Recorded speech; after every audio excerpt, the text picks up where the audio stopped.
অতঃপর তারা সুখে শান্তিতে বসবাস করতে লাগিলেন।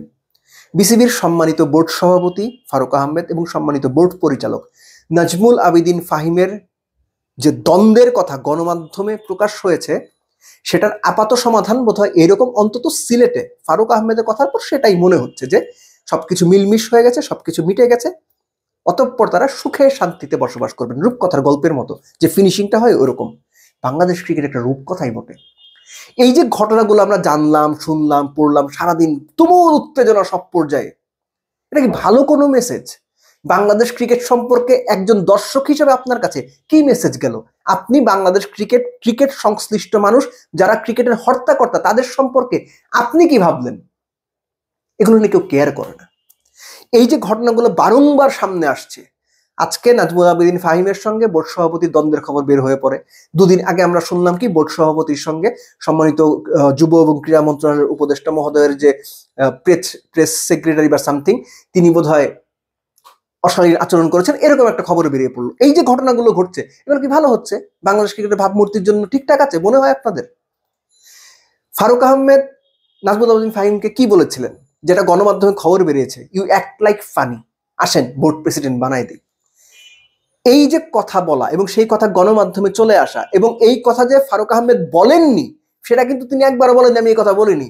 এমনকি নাজমুল আবেদীন ফাহিম যে গণমাধ্যমে বক্তৃতা দিয়েছেন বা বক্তব্য দিয়েছেন, সেখানে তিনি কি বলেছেন এক্স্যাক্টলি মেনশন না করলেও তার কাজের যে জায়গা বা কাজ করতে পারছেন না বা তার কাজে হস্তক্ষেপ করা হচ্ছে, এই অভিযোগগুলো করেছেন। এই অভিযোগগুলো পুরনো অভিযোগ, কমন পড়বে আপনাদের। নাজমুল হাসান পাপন যখন বাংলাদেশ ক্রিকেট বোর্ডের প্রেসিডেন্ট ছিলেন, দল গঠন, একাদশ গঠন, কে কোথায় যাবে, কে কোথায় কি করবে, অলমোস্ট প্রত্যেকটা জায়গায় তার হস্তক্ষেপের খবর আপনার গণমাধ্যমে পড়েছেন, শুনেছেন সাংবাদিকদের মুখে। তখনও বোর্ডে কিছু পরিচালক ছিলেন, এক দুজন পরিচালক বেশ ক্ষমতাবান, অন্য পরিচালকদের পুশ করতেন, তাদের সঙ্গে খারাপ আচরণ করতেন, কিছু ক্ষেত্রে গালিগালাজ পর্যন্ত করতেন, এরকম অভিযোগও আছে। তাদেরকে জোর করে অনেক কিছু করতে বাধ্য করতেন এবং অনেক কিছু করা থেকে, ভালো কাজ করা থেকে অনেক ক্ষেত্রে বিরত রাখতেন। তাহলে ওই বোর্ডে যা যা হচ্ছিল, সেই বোর্ডের কার্যকলাপের কিছু রিফ্লেকশন যদি এই বোর্ডেও চলে আসে, তাহলে ভালো কোথায় হলো, পরিবর্তনটা কোথায় হলো? আর এই পরিবর্তন করে ক্রিকেটের লাভটা কি হলো? এই প্রশ্নগুলো আসাটা স্বাভাবিক, কেননা এই অভিযোগগুলো কিন্তু নতুন না। একজন পরিচালক বলছেন যে তিনি ঠিকভাবে স্বাধীনভাবে কাজ করতে পারছেন না, তার কাজে হস্তক্ষেপ করা হচ্ছে বা কাজের জায়গা কমে যাচ্ছে, যেভাবে চাচ্ছেন সেভাবে হচ্ছে না। আগের বোর্ডের সময় কম বেশি বা অনেক বেশি একই রকম অভিযোগ আমরা শুনেছি। এই ঘটনাগুলো না ভালো না। এই ঘটনাগুলো যখন ঘটে, entire cricket board, cricket system সম্পর্কে প্রত্যেকটা পর্যায়ে একটা ভুল বার্তা যায়, একটা নেতিবাচক বার্তা যায়। এই যে প্রত্যেকটা পর্যায়ে মানে কি, আপনি আমি সাধারণ দর্শক না, গ্লোবালি এই যে ঘটনাগুলো ঘটছে, আপনি আমি জানি পৃথিবীর অন্যান্য দেশের ক্রিকেট বোর্ড বা অন্যান্য দেশের যারা গণমাধ্যম কর্মী, তারা কি এগুলো জানে না? তাদের কাছে এই মেসেজগুলো যায় না? যখন এই মেসেজগুলো তারা পান বা দেখেন, শোনেন, পড়েন, জানেন, তারা হাসাহাসি করেন বাংলাদেশ ক্রিকেট নিয়ে। হাসাহাসি করার কথা আপনি আমি হইলেও তাই করতাম।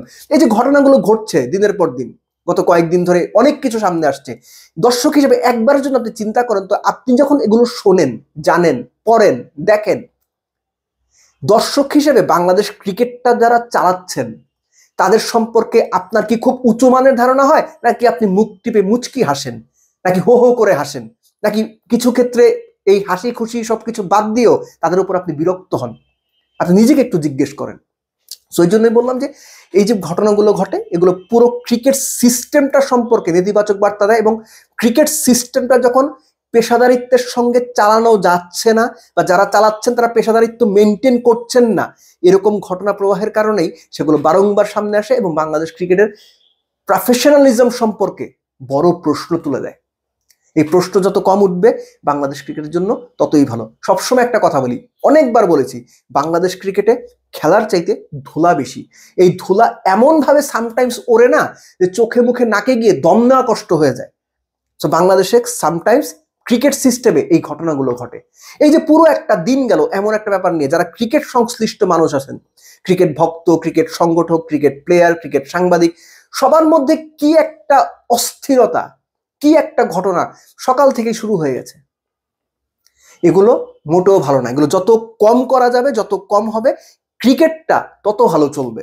কেননা মাঠের ক্রিকেট ছাপিয়ে যদি মাঠের বাইরের ক্রিকেটের সাংগঠনিক বিষয়গুলো, সংগঠকদের নিজেদের দ্বন্দ্বগুলো, সংগঠকদের নিজেদের ইগোর ক্ল্যাশগুলো, নিজেদের মত পার্থক্যগুলো যখন বারংবার মিডিয়ায় চলে আসবে এবং সেগুলো ফলাও করে সবার সামনে প্রচার করা হবে, তখন ক্রিকেট সম্পর্কে না দর্শকদেরও খুব বড় এবং নেতিবাচক একটা মনোভাব তৈরি হবে। বাংলাদেশ ক্রিকেট বোর্ড কর্তাদের প্রত্যেক স্তরে এই জিনিসগুলো বোঝা উচিত এবং সেই অনুযায়ী অ্যাক্ট করা উচিত, কেননা তারা পুরো দেশের ক্রিকেটের মূল দায়িত্বে।